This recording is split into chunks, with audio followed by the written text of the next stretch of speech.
Welcome everyone. Welcome to my first online ACCU. I'm getting more experience with online sessions. I have some pause points in this one where we can catch up on questions as we bump into them.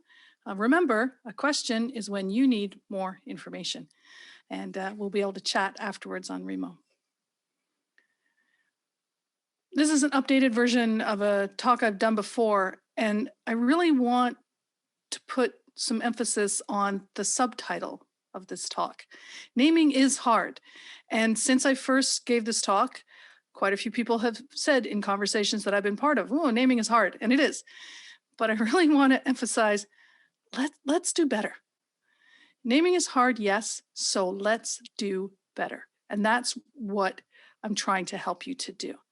Because it's easy to tell people like, oh, you should give things good names, and then just move on to the next piece of advice, because the specifics of how to give things good names is really hard. It's subjective and it's demanding, and there's not a set of rules that you can just kind of apply and a good name will pop out. You actually have to care and want to do a good job and work at doing a good job, and then you will do better. So the first thing you have to care about is actually that names matter, right? Because names are how we explain ourselves. We explain ourselves to other developers. We explain ourselves to future us, the most important audience you ever write for, but also to your customers. When you're telling someone about a bug and you say, well, the reason that this bug happened is because the ship date was in the past, you're using names like ship date, and you expect the other person to know what you're talking about. You know, we're famous for being horrible at it. We say there's two hard problems in C++, cache invalidation, naming things, and off by one errors. And we have terrible names that are still wonderful concepts like RAII. I tell people that stands for scope bound resource management. Most people have seen samples in their time where there is an object called X, which is an instance of a class called capital letter X, and so on. And in talks, in books, in samples, in instructional material, but worst of all, in production code, you can find horrible, horrible names very, very easily. But the good news is, this is a learned skill. It's not just that, oh, well, some people are good namers and some people are bad namers, and that's how it goes. No, you can get better. And I want you to get better. Now, a small aside, I couldn't care less about naming conventions, right? How you case things, whether or not you were scared by an underscore as a small child, whatever. That's all, to my mind, just bike sheddy stuff. Just pick something, stick to it. No, doesn't matter. And, you know, you've got refactoring tools that enable you to go through and change all your employee with a capital E into employee with a lowercase e, or sticking undersigns in or whatever. I'm talking about whether it's employee or associate or person, right? That kind of naming, names that carry meaning. And sometimes that meaning is accidental. For example, imagine you're writing a system in which there are things. It doesn't really matter for the purposes of our conversation what these are. They could be discounts, they could be coupons, they could be certifications. And they have a time at which they can't be used anymore. And you need to give that thing a name. So you say, well, we could call it the inactive date, we could call it the end date, we could call it the expiry date. And very often, you don't really put a lot of thought into that. But it turns out that there's subtleties of meaning in here that other people can come along and argue about. And I was part of a system where somebody called something the expiry date, meaning that once we reached that date, it was expired. And then all kinds of humans, you know, many years later came along and said, but you can use things on their expiry date. They're not expired till the expiry date is over. It's like a piece of social culture that ended up being baked into the software. We had to change the software to reflect that assumption because we called it expiry date. A fairly canonical example from the standard library is the function empty. Is that a verb, that it empties a collection? Or is it answering you whether or not something is empty or not? And the existence of a clear method should be a clue that empty does not, in fact, empty a collection.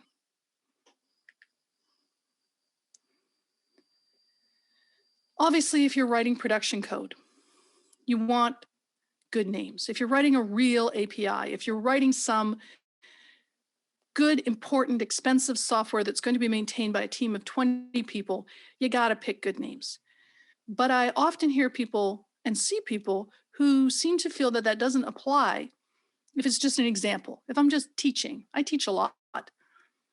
And I've written my fair share of X, Y, A, B kind of examples, and I've seen plenty of them this week from people who I know are very good. But here's why I changed my mind about doing that. This is a tweet that I saw a couple summers ago now. Nicole here says, "It's really hard at times for me to follow examples where they use one-letter variables." She goes on to say, "If you're trying to teach coding, maybe try to make it a bit more descriptive or creative than A, B, C." And I was like, you are right, Nicole. You're completely 100% right, but that's not why I screenshotted her tweet. Here's why I screenshotted her tweet. Newbies can shorten them once they feel more comfortable. This is a lesson I learned a decade or more ago. When your heroes do something, you look forward to the day when you'll be smart enough to do that too. And if your heroes who are teaching you threading or some new keyword in C++ 20 or whatever call their variables ABC, you want to be like your heroes, and so you call your variables ABC. We need to use good names all the time. So I feel that names help your code to tell a story and to be almost like English sentences. One of the cool tricks of refactoring is to look for comments and refactor so that the comment ends up in the variable or the function name, and then the comment can go away. But if you name something badly, it's like putting a lying comment in the code. You're confusing people or even actively misleading them. And this generally doesn't happen the day the thing is written. It's something that happens over time. So imagine you have some sort of a class, and I guess it's an application because it can have an application status, and it has a set status method, and it does exactly what you think it does, right? You wouldn't need to see the code for set status to know that it takes this application status S and puts it in the member variable called status. Like, duh, you can tell that from its name, right? But you know, stuff happens, time goes by. And we add a little more code to set status. For some reason, we've got some kind of audit log thing or whatever. There's something else going on in the system, and this application needs to have this field about when it was updated, always set to the time it was last updated. So we just put that in this set. Okay, and that's like memoization kind of deal.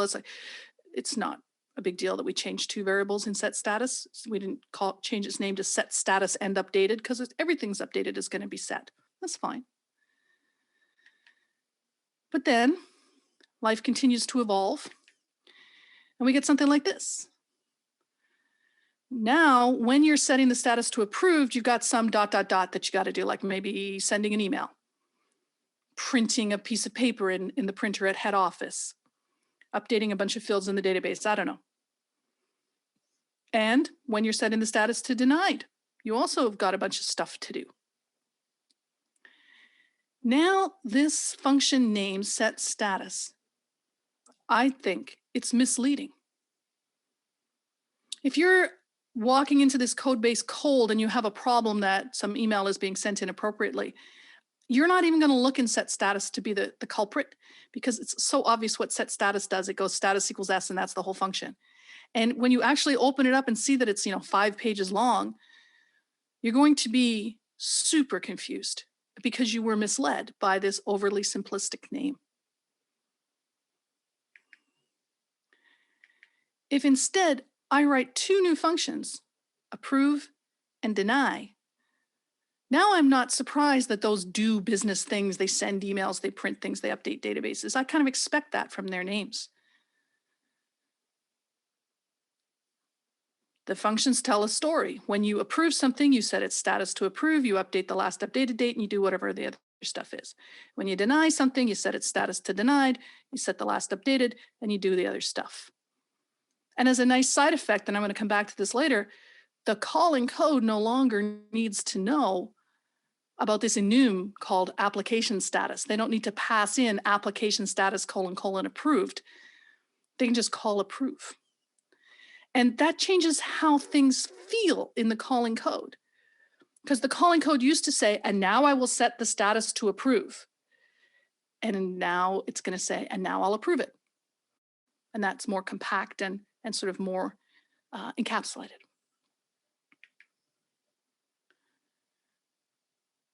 So if a bad name misleads, and a good name tells a story, leads everyone along,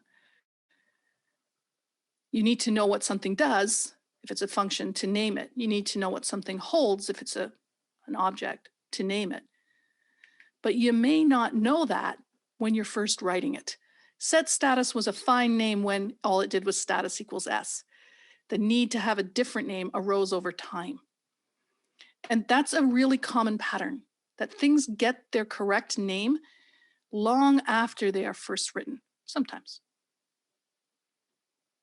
In fact, I learned a tip about refactoring, which is when you want to pull something out into a function, you give it an absolutely nonsense name. You just smush your hands down on the keyboard to hit a bunch of letters, and that's the name of the function. And then you can read through it and figure out what it does and give it a better name. And often that first better name when you're refactoring will be like set shipping costs, adjust total, mark as shipped, just really, really long jammed together thing. In fact, when I'm exploring code I don't know, the first version of the name probably wouldn't say shipping costs. It would probably say dollar amount 7, because there's a bunch of variables that are called like D1, D2, D3, up to D7. And I know that this function sets D7, although I don't know what that is. And then eventually I figure it out, and D7 gets called shipping costs, and this function gets called set shipping costs, and so on. So the true names can change over time, especially if the code is evolving and the business rules are changing. Now, I don't want you to make the conclusion that, oh, so this is optional. So you don't need to give things good names. You can call them anything you want, including keyboard mashing names, and fix it eventually, which means never. No.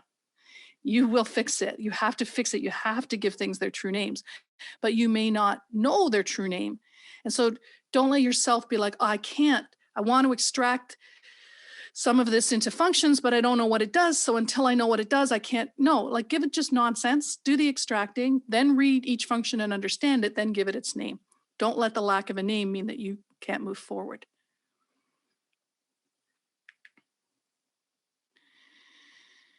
But let me tell you the number one reason why naming is so difficult.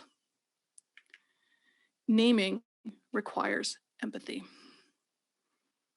You need to care about the person who's going to consume your name. If it's a function, they're going to call the function. If it's a class, they're going to make an instance of the class and then call its member functions. You need to put yourself in their shoes.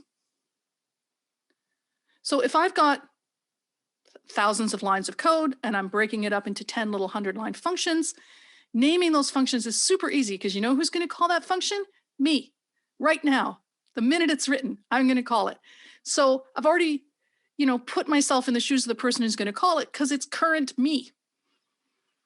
So that's easy. You can call things update and ship and release and approve and deny, because you're right there side by side, shoulder to shoulder with the person who's using the thing you're writing. But if you're writing a function in a public API, right, it gets harder, because the people who are going to call your function aren't on your team.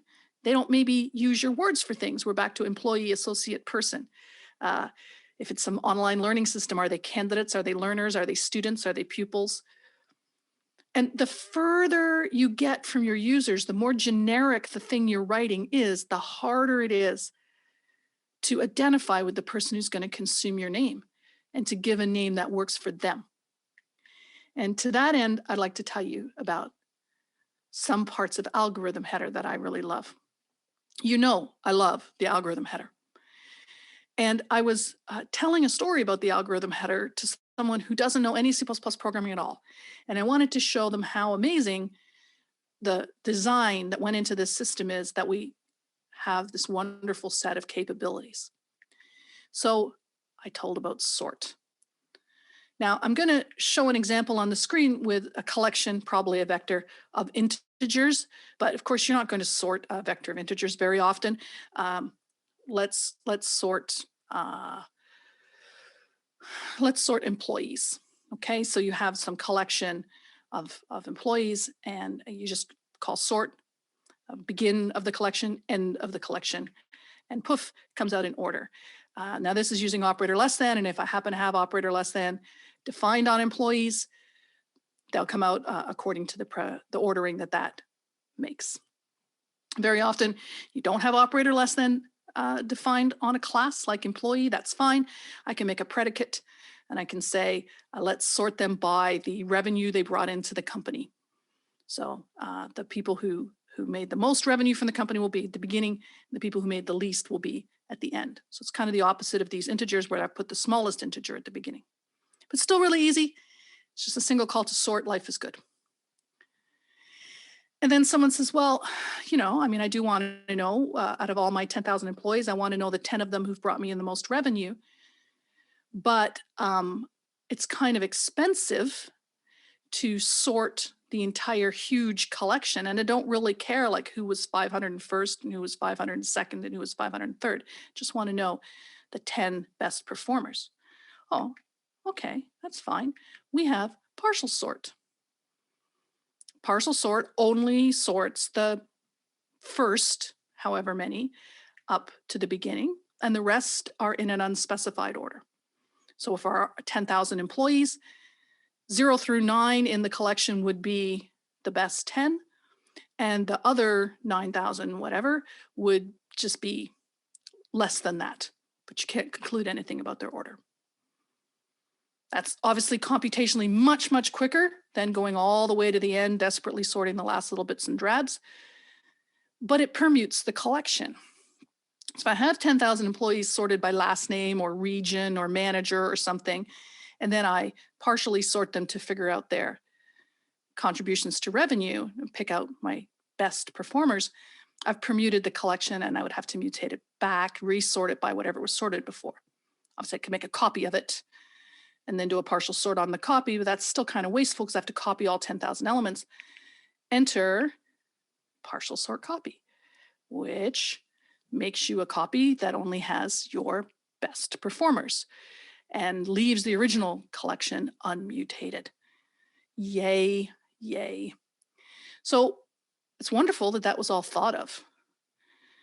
Unless you're a beginner, unless you didn't implement parts of the STL, unless you're going to CPP reference and saying, how can I find the 10 best performing employees in my vector of 10,000 employees? And then I think you're looking for something like top N. Connor Hoekstra says, I think partial sort copy should really be called top N sorted. Like, okay. And then just plain top N would be nth element copy, which doesn't exist. We have nth element, but there is no nth element copy. I don't disagree. It's probably not a good plan to disagree with Connor on this matter, but he's right. My point is this: partial sort copy is an implementer's name. And it's a name that makes perfect sense if you know the story. Here is sort, but it has a problem. Solve that. Here's partial sort, but it has a problem. Solve that. Here's partial sort copy. That way of approaching the name, what does it do and why does it do it that way, pops out partial sort copy. Joe or Josephine Newby at cppreference.com is trying to figure out how to find the top 10 whatevers. Why would they look for sort? They don't want to sort. Okay? So a name that reflects the need in the application is very different from a name based on the history of the function or how it's implemented. Don't tell me what it does. Tell me what it's for. This is my pause for questions, but I don't have any, so I'm going to rock on. Because I promised some heuristics, okay? Naming matters. Naming is hard because you have to understand the meaning and the purpose of the thing that you are naming. You have to have some empathy with the person who's going to consume your name. So I can't just say, well, go home and have more empathy. Like, I'm going to give you some heuristics. And the first one I'm going to give you is to be consistent. Users have words for the things your software manipulates. If you're an enterprise developer and your users are people who come in the morning, turn on their computer, open your application, do their job for 8 hours, then they close your application, turn off their computer and go home. Obviously, they use words for the things that they spend their job doing in your software. But people who are playing games, they use words for things too. And these names are not just in your code. When your code produces reports, there are column headings that say ship date, expiry date, total salary burden, whatever. And the people in the company are going to use these words. When you send someone an email that says that something has exceeded a limit or is approaching a limit, these words, exceeded, approaching, limit, they become business words. When you have a dialogue for someone to fill out and there says enter the limit, right? All of these things permeate into humans talking about how to use the system, about how to change the system, about how it works. And users will use those words to talk about the software. So ideally, they chose the words in the first place. And then you just did as you were told, and then the words stay consistent with them. But it can happen that the developers choose the words and then the users adopt those words. And as churn happens, because software tends to outlive employees, people begin to use exclusively the software words instead of the original business words. It's important that you use the same words all the time. So if the thing is called a limit, it should always be called a limit and not a cap or a maximum, okay? When you have a translation layer, here's what my user said, but here's what the word is that I have to look for in the code to fix the bug. It makes everything harder when it comes to thinking and communicating. A variant on this is to work really hard not to use the same words for different things. So if you say that a certification expires and a coupon becomes invalid, then when someone's telling you about a problem with not being able to use a coupon, even though it's not the date yet, you can go in your code and search for invalid, not expired, because you just arbitrarily chose a distinction between them. Now, this kind of contradicts my previous point, which is you should use the words the users use, because I bet you the users were using the same verb for both of those things before people came along. But this is just a trick that makes life easier for developers.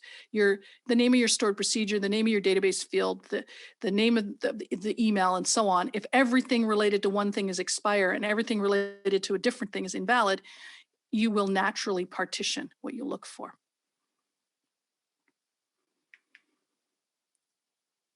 This also means that when you're talking to someone and they say, so my certification became invalid, you say, no, it expired. You don't guess what they mean.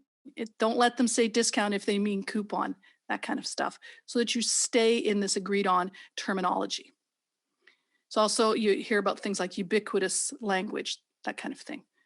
Just basically trying not to have to build a redirection table between things they might say and what those things are called in your code.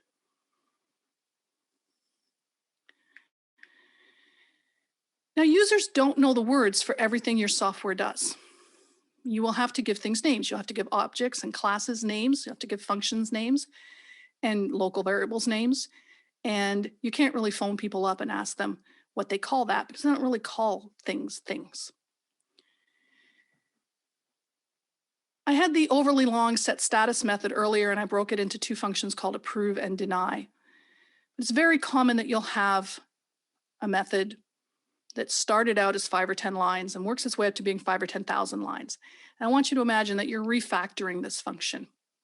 And you need to now have names for the pieces of the function. So you know what the overall thing is called. It's got its old name, but now you need to call, the say 3 parts you're going to break it into. And a really common pattern is, well, we do a bunch of stuff I don't understand, and then, oh, this here is loading. That's what's happening. And then after the loading is complete, there's another bunch of stuff I don't understand.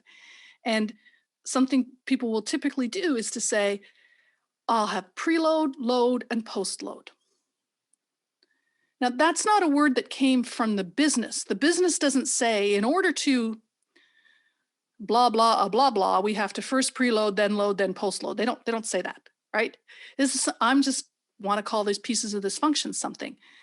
But they're not business words, and they don't carry any information. That is, if I read preload, semicolon, load, semicolon, postload, I haven't learned anything about what those are. So I have to drill in. What am I doing before the load? I'm figuring out the file name, or I'm checking permissions, or whatever. That then gives more information. Preload tells me nothing. I already know it's the line before load. So figure out what it really does. Give it a name.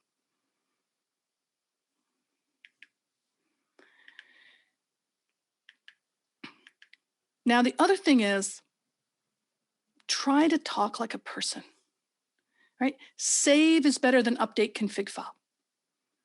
Location is better than storage coordinates. And these kind of awkward names like update config file, they may be your first try around, and then you may end up in a more human-friendly name. There's a couple reasons not to like update config file. One is, what if you decide not to keep the configuration in a config file anymore, right? What if it ends up in environment variables or the registry or the cloud or who knows what? You don't really want to build implementation details into a function's name. What matters is that it's saving, or maybe that it's saving the configuration, okay? Storage coordinates. Again, that's like an implementation detail. This is X and Y or latitude and longitude or whatever it is. What does it give the people who use it? Oh, then you would think that it's this, maybe the storage location or just the location.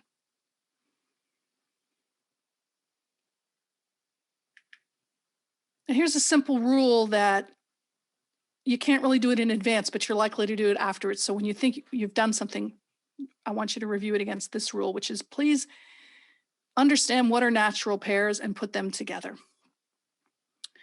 So begin goes with end. For C++ people especially, because we have stood begin and stood end. Begin goes with end, not last. First goes with last. Create is the opposite of destroy. You don't create and then clean up. You create and then you destroy. You open and close. You don't open and release. You have next and previous, not next and rewind. Put and get, not put and retrieve. And somewhat controversially, I believe you have source and destination, not source and target. I mean, especially if English is your first language, you probably just know this stuff. If you don't, you can run it by the people in the room with you. It makes a great Twitter poll. There are lots of ways to ask people which combos they think naturally go together. But very often, especially when things are alphabetical in your IDE and whatnot, having met begin, I expect there to be an end. And when I don't see it under the E's, I'm like, oh, now I'm confused again. So establish what the natural pairs are. And these could be member variables. They could be parameters. They could be functions. Doesn't matter. Things come in pairs all the time throughout your system, and make sure that your natural pairs are appropriately corrected.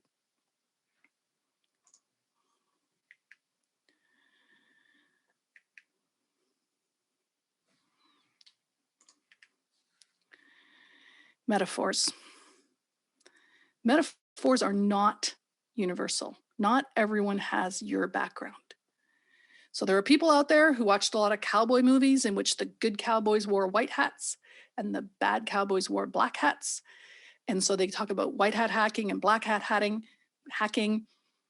But if you never watched the movies, you don't know what they're talking about. I could name a variable red shirt because it's going to be first against the wall when the landing party comes down and beams down onto the alien planet. But if someone didn't watch as much Star Trek as me, they may not have that meaning for red shirt. In fact, there's other metaphorical meanings of red shirt. When you encode your own cultural references into a name, you may not be creating an explanation that will last for years. Plus, a lot of them are very, very overloaded. Like, is red and green for stop and go, For pass and fail, it's probably for port and starboard, right? That is probably for port and starboard. People use white and black for good and bad, allow, deny. You may not be using them in a white is good and black is bad sense. And you may have a long lecture ready for me about pirate governing conventions of the 17th century. Just don't. Like, I don't even care about that part. People don't know your metaphors, so don't use them. Use a more precise word that actually says what you're trying to say. So like allow and deny, or stop and go, or pass and fail. I have a problem with a function called filter. It's not obvious to me whether it's filtering in or filtering out. Like if I say filter and then I pass in like a lambda that represents odd numbers, am I filtering out all the odd numbers, or am I filtering to only odd numbers? I can't tell really from that name myself. I can learn it. It's a learnable thing, but it's not an obvious thing.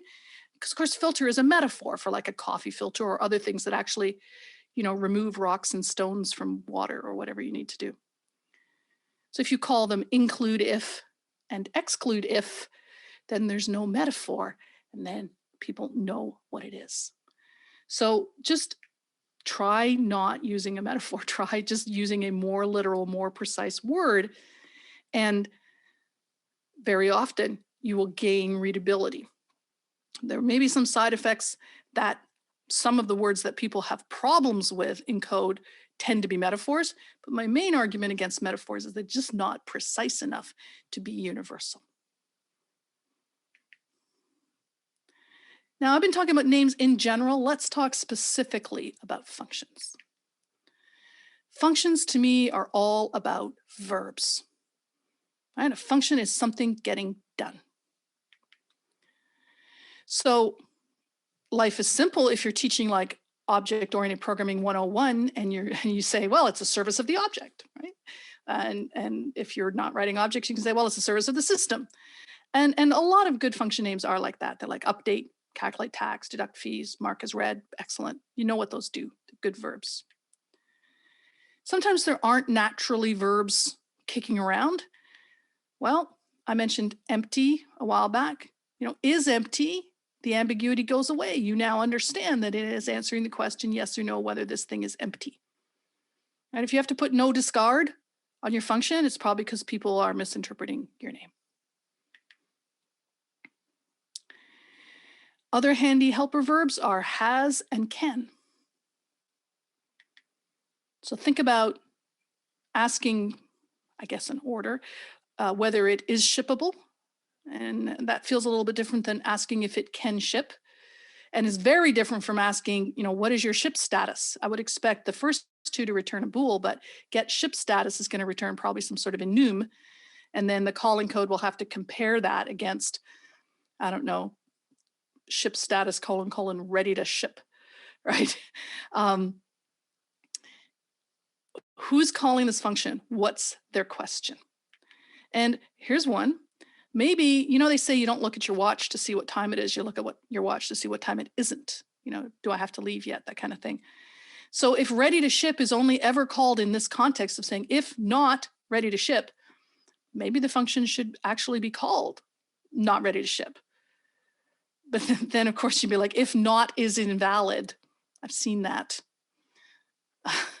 That's a little bit of a confusion. This sort of thing. These are actual Visual Studio dialogue where you have to set disable squiggles to false to turn the squiggles on. That may not be how you want people to think. Now you have verbs, but you also have nouns, and you have to think about the order you're going to put them in. Are they going to be verb noun or noun verb?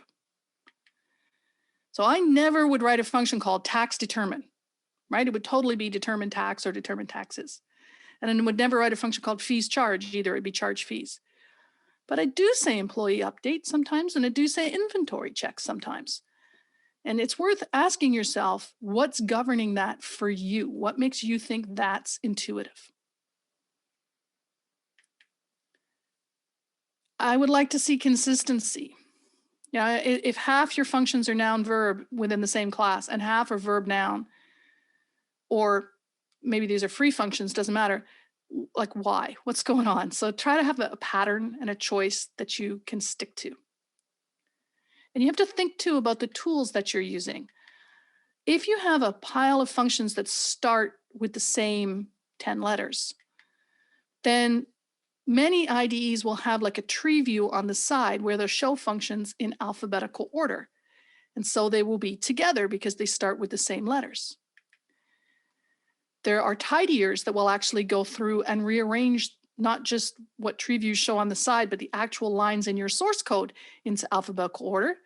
And if that happens, then they will be together in real life as well as in your tree view. And depending on your autocomplete, if it only goes from the beginning, you may have to type like all of employee before you get to the actual verb.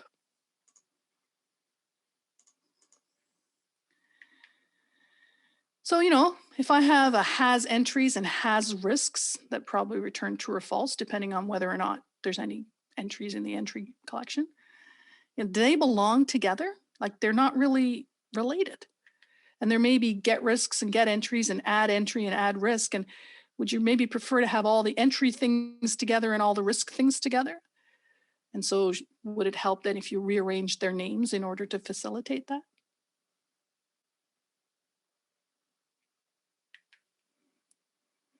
Now let's talk about the parameters to a function, and the way that you declare them serves two purposes. Obviously, they become local variables in the function scope. So you want to name them in a way that when you're writing the function and working with them in the function, it makes sense to someone reading the code of the function. I don't like it when parameter names shadow member variables. This points to X plus X and that kind of thing makes me uncomfortable. I don't like to decorate the parameter or the argument like argx. If you have to decorate because you can't come up with another way not to shadow, then decorate the member variable. And the reason I don't want you to decorate the parameter is because they tell the function caller what to pass in. And so you must not leave them out in a header file.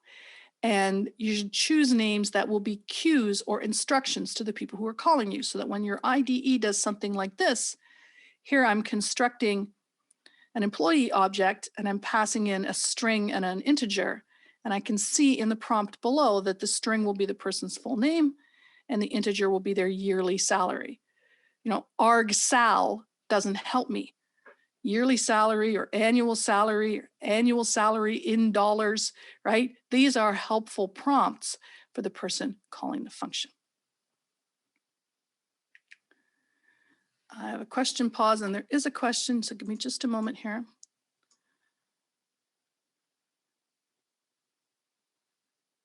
So Honey is asking if you've got some variable that you set up in one function and then you pass it down and pass it down and pass it down and pass it down, should you keep the same name all of the time that you do that? Probably. It's definitely going to be very context dependent. If it's like today's date or something, there's no better word for that. But it may end up reaching a function where it doesn't think of it as today's date. It thinks of it as, I don't know, the date the order was placed, right? Then, it should change its name at that point. So the exact same value has different meanings as you go down through that call chain. And when that happens, you want to change its name.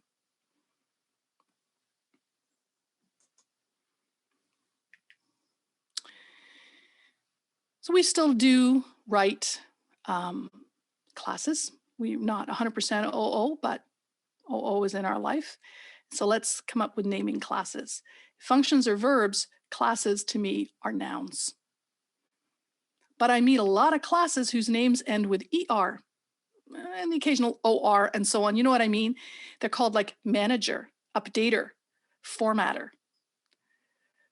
That's a verb, Tell me, what does it manage? What does it format? Right? And then they say, oh, it formats a report. Okay, could we maybe call it report formatter then?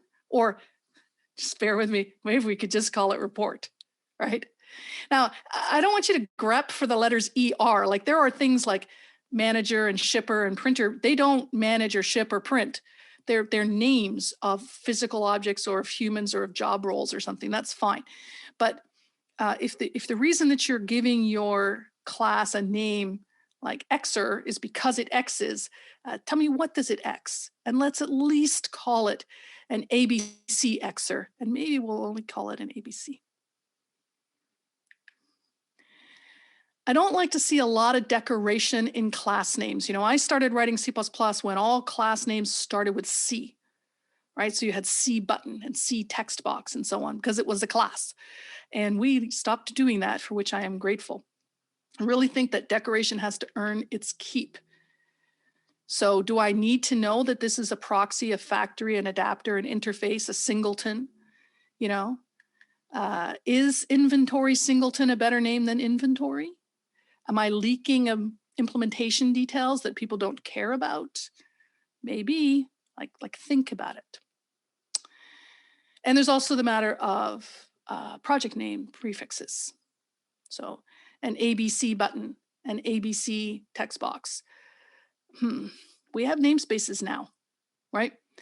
And project names and code names, they can change. If you go into MFC, there's tons of stuff called AFX because that was the original kind of code name. Actually, it was application framework. The X doesn't stand for anything. And then they changed its name and all the things were named. So try not to put your code names and your project names into your class names, not really helping anyone. Another kind of tentative or original name might just list the content. So I need a class to hold the name and address. Okay, I actually need to hold the name and the address and the phone number and the email and the fax. No, not the fax. Turns out no one uses faxes. And like these are okay for an hour or a week, but at some point you need to figure out, like, you're making an abstraction, right? This is not a tuple. You're writing a class because you want an abstraction. Can you name it? Oh yeah, it's your contact information. That's the purpose of the class in the larger system. That comes back to caring about the people who are going to use it, thinking about them, thinking about what they're going to use it for. That's more important than what it holds. And this is a real example of a real class that I'm going to show you the code for in a minute. But Patricia Oss tweeted about this. She's building a browser. And there's a test called Absolute Orientation Euler Angles Fusion Algorithm using Accelerometer and Magnetometer Test. And that test tests the class called Absolute Orientation Euler Angles Fusion Algorithm using Accelerometer and Magnetometer. The constructor and destructor for which I have here, you can see that the work is pretty much all in the name. It just inherits from something, passing in various enums. The destructor does nothing, and then there's one function, which just doesn't show you the code for, but come on. I mean, I know what some of these words mean, not all of them, but I sure don't know what it means when you smush them all together. Look, we don't say elevated sleep surface using small underhead paddings and over body warmth retainer, right? We say bed. And if you can't do that, why are you making an abstraction?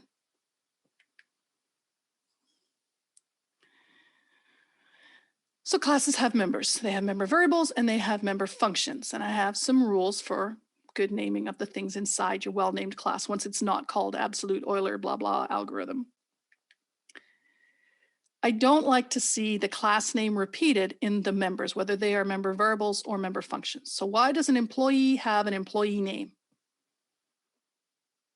Right?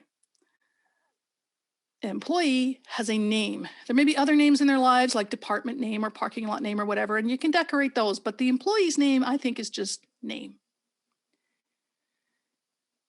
If you have a report that you like to print out about your employees, I wouldn't want to call that print employee record. I'd just call it print record or print summary or whatever.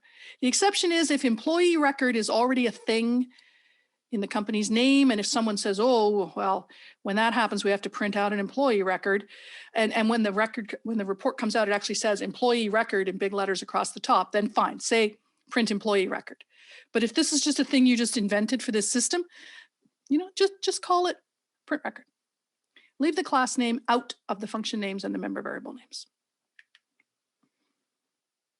And yes, indeed, Peter, probably print employee record is the wrong layer of abstraction. We should generate it one way and then print or not something else. Really, the deal is, we talked about verbs in functions. We talked about nouns in classes. When it comes to members, I like to see adjectives. Not exclusively, but as a supplementer. So full name is better than name and annual salary is better than salary, right? I try very hard not to encode the type. So I wouldn't call it name string or S name or whatnot in the name. I do, however, for reasons I can't completely articulate, tend to make an exception for for dates. So I don't think it's a good idea to have a member variable called hired, which is the date on which they were hired. I'd rather have it be hire date. And I don't want a member variable called shipped, which is the date on which the order shipped. I'd rather have it be ship date. And I think this is because of the possible ambiguity to like, was it shipped or not, yes or no, but also like how people talk. Yes, you do sometimes say when was it shipped, but you also do say what was the ship date. And because of that, I think it's why I'm okay with having a member variable called ship date. The other thing you need to know is that other people have chosen a bunch of member variable and member function names for you, whether you like it or not. And you might as well know about them and you can leverage that work. So if you have a constructor, if you have a destructor, everybody knows when those happen. So if you have an open method, if you have a close method, people have to remember to call them. People have to look through your code to see when they're called. But if you put the opening and closing work in your constructor and destructor, we know when those run. You may not like get and set. Lots of people don't like them, but we know what they do. That was the problem with set status, was when it started to deviate from what we quote unquote know set whatever does. You should know that there are people out there, newcomers, who when they hear that an employee has a get name function, they implement it as printing to the screen, what is your name, and then storing the result in the name member variable. It went out to get a name. Isn't that what you meant? So you may need to teach newbies that that's not right. The rest of us all know that get name is just like return name. And if that's not what your get name does, then don't call it get name. Call it fetch or read or load or retrieve or what have you, okay? Because people expect get X to just return X. And they expect it to be const while you're at it. I'm not a big fan of setters even existing, but if you're gonna have them, they should be like thingy equals what I was passed. Or maybe, like if you have a get age, but you actually store birth date, get age can like subtract birth date and now. That's fair, but not much more than that. I've seen a lot of code, especially scientific code, that thinks this is a wonderful pattern. They don't have get or set in their names, but the one that takes a parameter, void temperature that takes an int, is basically the set. It sets temperature to that T. And the one that returns an integer and doesn't take any parameters and is const, it's basically your get. It returns the value of the temperature. But they're well known. They're not necessarily well loved. I tell you about them so that you recognize them and you can choose to use them or not. Now, what about enums? First of all, I prefer scoped enums because then you don't have to put an encoding of the enum name into the values, right? So everybody wants an OK, so you have to have 73 different OKs, each decorated with the name of what enum it's in. You don't have to do that when you use the enum class. I don't want to repeat the enum name in the values. So if it's status, the members shouldn't be status error, status OK, status pending. They should just be error OK pending and so on. And you want to think about whether or not the class that's using this enum kind of hides the entire existence of the enum inside itself, or whether it leaks out right? If you remember the application with a status where we went to set status to some instance of the enum. And here, right, next application dot get status, and then compare that to application status : approved versus if the next application is approved. In this case, the enum is not leaking outside of the class, and you're free to change it inside, and the calling code doesn't need to know the various members of your enum. Generally, I like it, even though, is approved is a very, very short function, right? It's like return status is equal to application status is approved.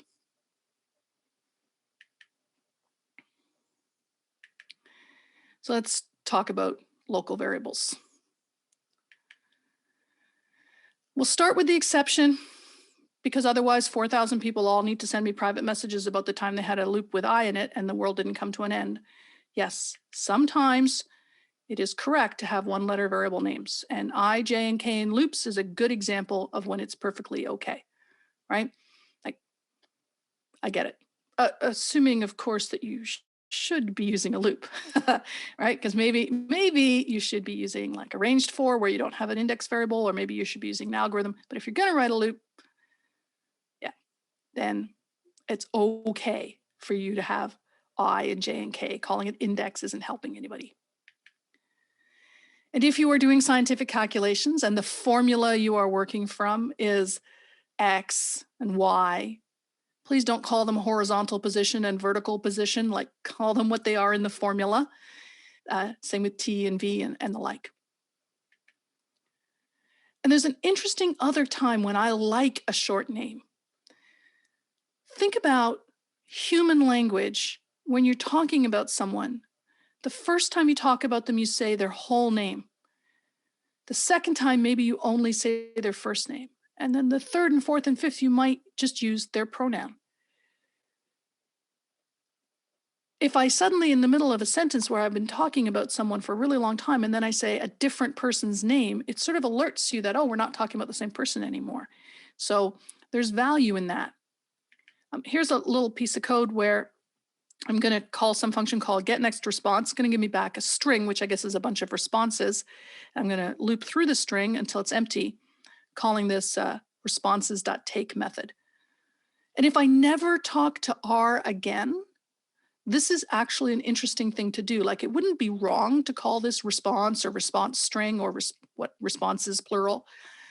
But when you call it just R, it kind of sends this message that, this is just a temporary little thing. It's just for right here.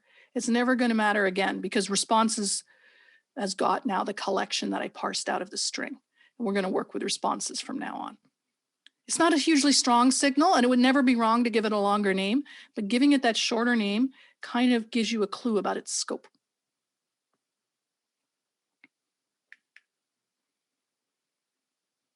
Now, what about when you need to make things plural? I really want to see adjectives. Employee and employees is too close. But when you put an adjective like remaining employees, obviously that's plural, right? Next employee or current employee, those are singular. So this is helping everyone to understand the code. A lot of times people set up their member variables, their local variables, with only type. Employee E, right? Where E stands for employee. Like, you've told me nothing. A vector of policy called policies. No information. Double D, oh my heavens, what I see, the double D and the float F and the integer I. Like, how are you helping? You've told me nothing.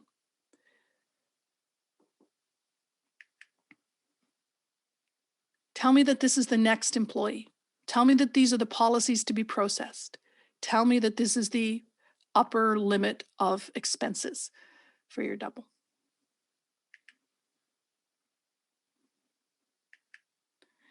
If you think about why you need a vector of policies, ta-da, it has a name.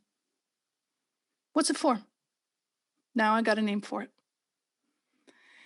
See, naming is hard, but one of the ways you can tell you're doing it right is when it isn't hard, when the descriptive name just kind of fits and you can see that you're explaining yourself. And as a side effect, again, empathy. One of the ways that someone consumes a name from you is that they call your function or they make an instance of your class, right? One of the ways that someone consumes a name is they read your function and it tells a story that says, well, first we set this to 0 and then we call this and we add that and we blah, blah. But another way that people consume your names is they have a bug and they're like, I have to find a place where we set the coupon expiry date, and they're grepping. And if you have 27 different functions related to coupons and all of them use the same member local variable names for employees and for policies and for doubles, and everything's called double D and float F, then I can't find that code. But if you call it expiring coupons, right, I search for expiring, I find the collection, I got it. So that's another vector of care when you imagine yourself using the name later. That includes finding it amongst millions of lines of code.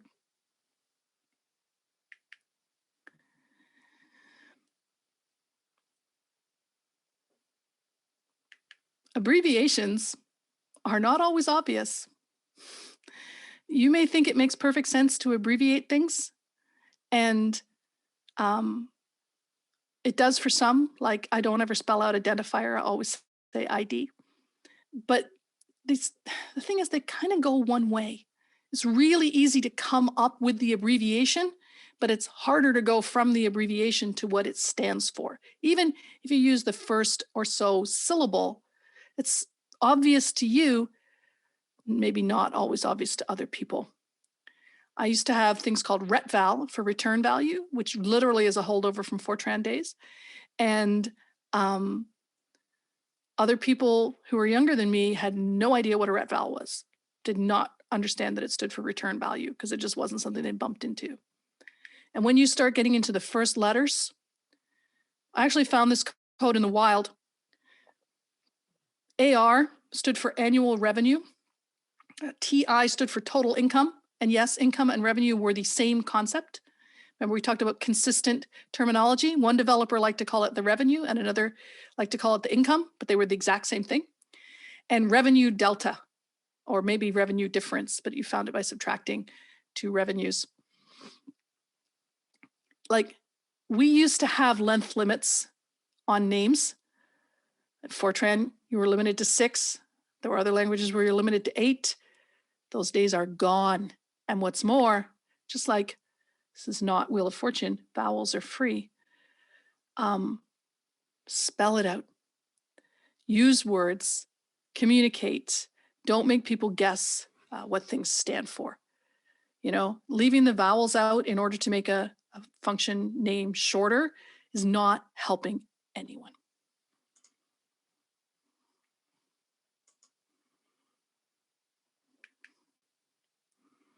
Now, many of us are C++ people, so I want to take a quick trip into templates. First of all, everything you've seen so far applies. If you're writing a templated function, you're writing a function. Name it the way you would name a function. If you're writing a templated class, you're writing a class. Name it the way you would name the class. But there's the things, the T, right? So we'll start with, is it class or type name? The compiler no longer cares. Up until C++ 17, if you were doing templates, it cared. That was then. There are humans who are like, I say type name if it works with an int, and I say class if I'm relying on it having a particular member function. Okay, you can do that. It's a pretty weak signal, but you can do that.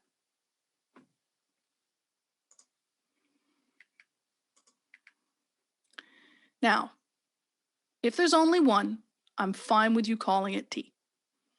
It's well understood. Template, class T, sure, got it, no problem. But as soon as there is 2, no, not T and U, not T and V, not T1 and T2, names, meaningful names. I went into the Microsoft implementation of the standard library because that was easy for me to do. And I grabbed a basic string, which is a template of 3 parameters, lm, traits, and alloc. And I grabbed vector, which is a template class of ty for type and alloc. Not T1, T2, not TUV, right? I mean, they don't have a lot of room and they know this stuff is going to show up in error messages. So it's not allocator, it's alloc. It's not element, it's LM, but enough that it's clear what it stands for, right? It's never going to be a good idea to make people guess. And yes, I just see this in the chat, and it's true. You can't copy these exactly. They're allowed to say underscore capital E LM because that's reserved. You can't do that, but you can say LM without the underscore. You can give your template parameters meaningful names, not T and V. So I'm going to catch up on questions. Hemi asks about implementation detail in a function name, and developers expect this. Yes, it may be, especially when you're writing like a public API, where you actually want people to know this is the linear one and this is the quadratic one or whatever. This is the one that caches and this is the one that doesn't cache, because they're going to choose the function based on that. That's fine. That's back to thinking about the purpose within the system. The problem with something like update config file is that generally speaking, the consumers of that code don't care where you save the config. Now, if they do, if they hand edit config files all the time and they open config files in a text editor to look at them, then maybe that name does deserve to come out to them. But if they don't, then don't bake it into the name. It's again about like, what do people use this for? What do people care about when they're choosing whether to call this or not? So if you have two different functions in your API that differ only in implementation details, I'd like to see that in the name so I can choose to call the right one.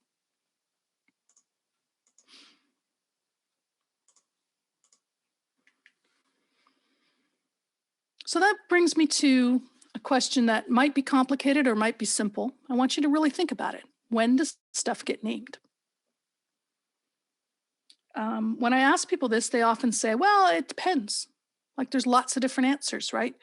Some things get named at this time and some things get named at that time and da-da-da, but no. Actually, there's only one answer. Things get named when you know what they are. When you know what it is the thing that varies. So sometimes you haven't written any code, but you are kind of pseudocoding out loud in your office. You're like, I'm going to read all of this in and store it into the collection. And then I'm going to loop through the collection and I'm going to look up the price. And without typing any code, here are all these verbs about reading and storing and nouns like price.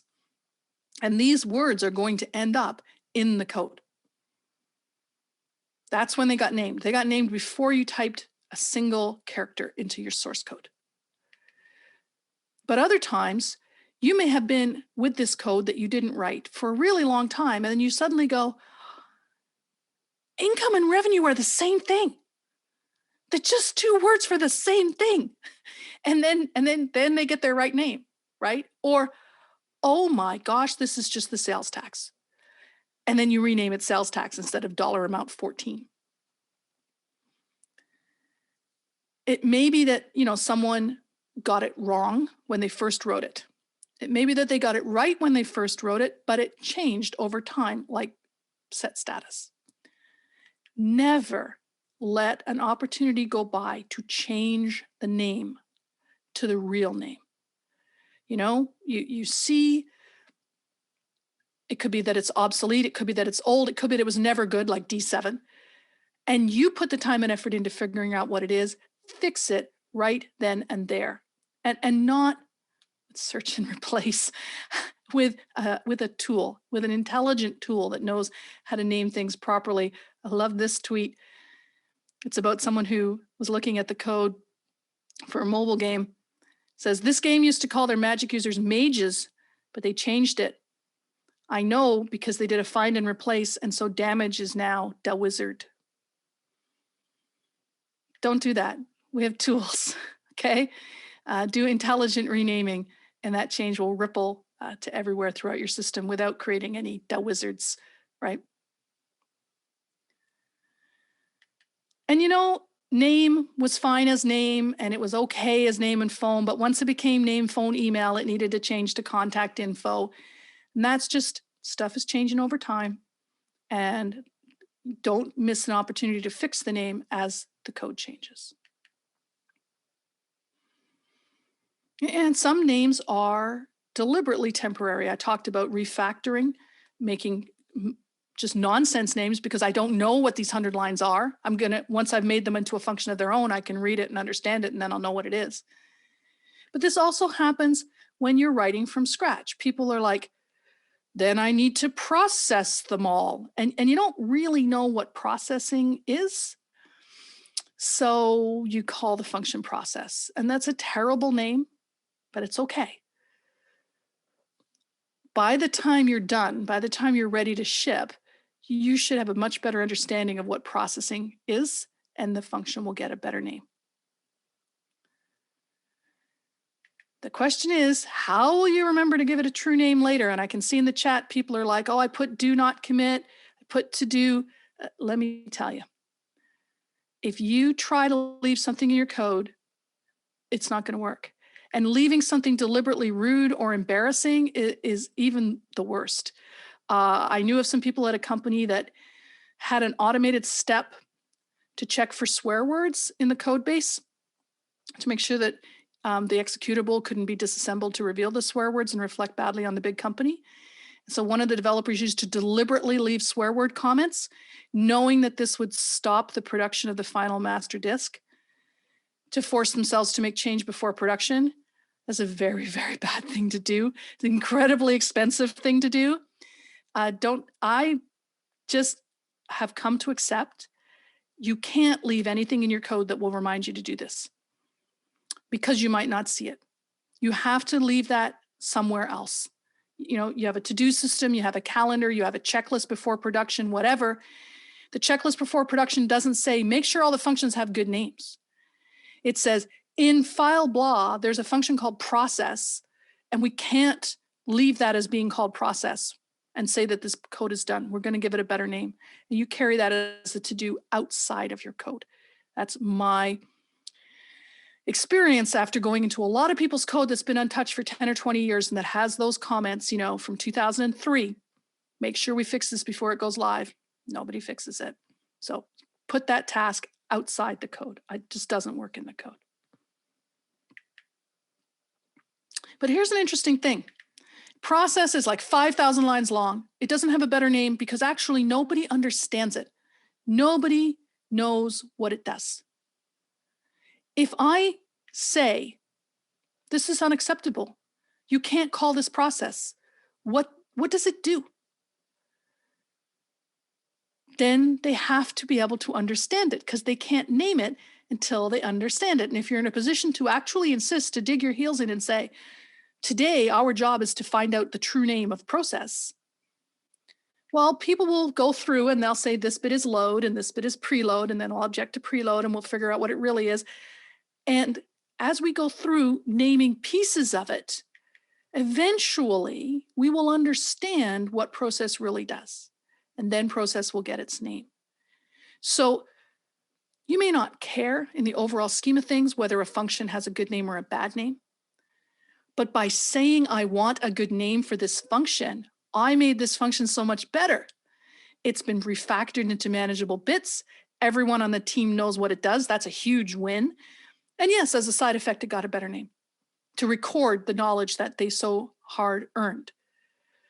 I got the knowledge by insisting on the name, and that's one of the values of insisting on good names, even if the name itself isn't useful. Very funny, Peter, test case for that function. You and I are not moving in the same circles. But here's the thing. One of the reasons why we couldn't name processes was 5,000 lines long. We didn't know what it did. Not being able to name something is one of the ways you know it's the wrong size. It might be too big, might be too small. If people break classes up for the dumbest reasons, they're like, I heard you shouldn't have more than 10 member variables or 20 member variables in a class. So they just put 7 in each of these 3 subclasses, and they can't name them because they're too small. You know, the things were just put in there randomly. So when you demand a good name, as a consequence, things have to become the right size. So it's a way to kind of test your design and say, if you're not able to name it, it's because you're not doing this right. These 2 things should be separate. These things should be together. You've partitioned it wrongly. These functions don't belong in here. They belong over there. Your encapsulation isn't right. Your inheritance hierarchy is upside down, whatever. Show up as, I can't figure out what to call things. So when you demand a good name, it's a kind of backdoor way to demand a better design. Because once the names are good, then you have this story. I'm going to read everything in and put it in the collection and loop through and look up the prices. And that story is right there in the names of the functions and then in the names of the classes and in the names of the local variables. If you insist on a story, you'll get good names. And then there'll be other consequences as well.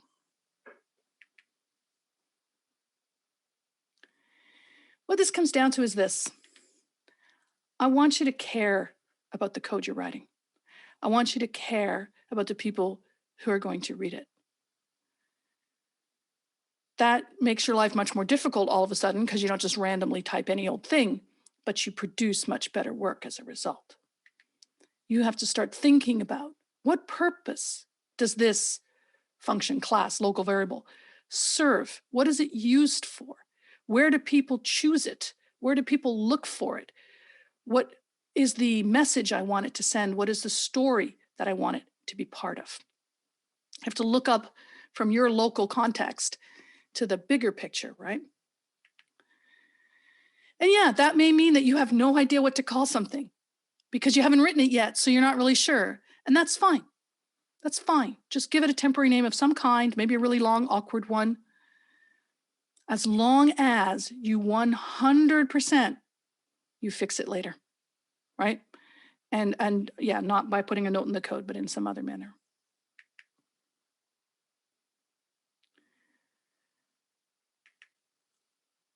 For yourself, for the teams you're helping, for the teams you're leading, obviously if you're an external consultant, but just in everything you do, if you demand good names all the time, in your samples, in your slides, in your scribbling on the whiteboard, in your production code, you make it a habit to always care about the names and to make good names, then everything gets better.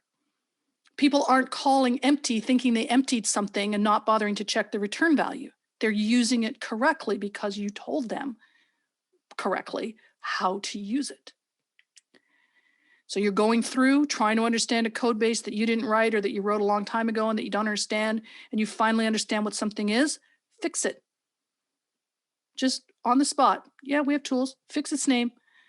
And it may take a couple iterations before its name gets perfectly great. That's fine. You know, you change what something is, you change its name too. Don't leave it at the old name because, well, I'm not going to be bothered to redo it. Like, redo it, take some time. It'll be okay. You got tools for that. If it's not the current employee anymore, then don't call it current employee anymore. Remember that I started out by talking about consistency, always calling the same thing, calling different things, using user nomenclature for things, and working hard to make sure that you use the same names as your people so that you tell the same story to your people and so that your code can be read almost as English sentences. If you do all of that and if you put in that effort and that care, then although naming is hard, you will be doing better. Thank you. Let me just check our question situation.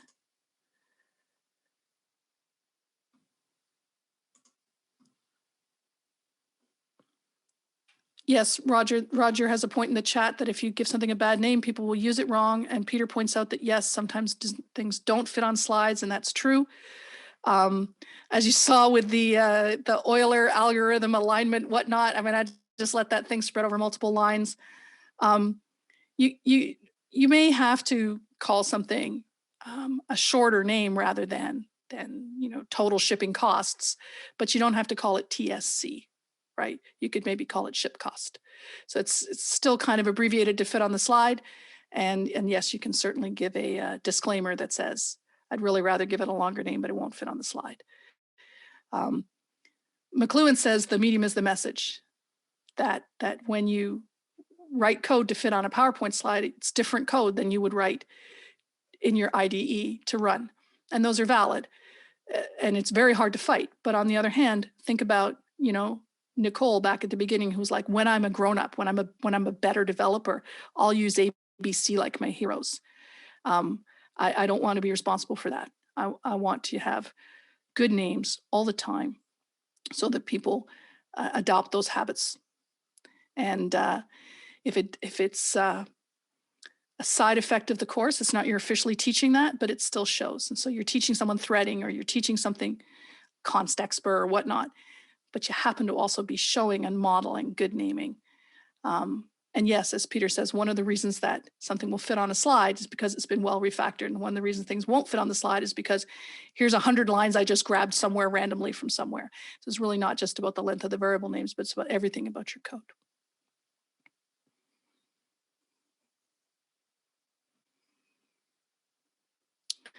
So the question queue is empty, which is fantastic.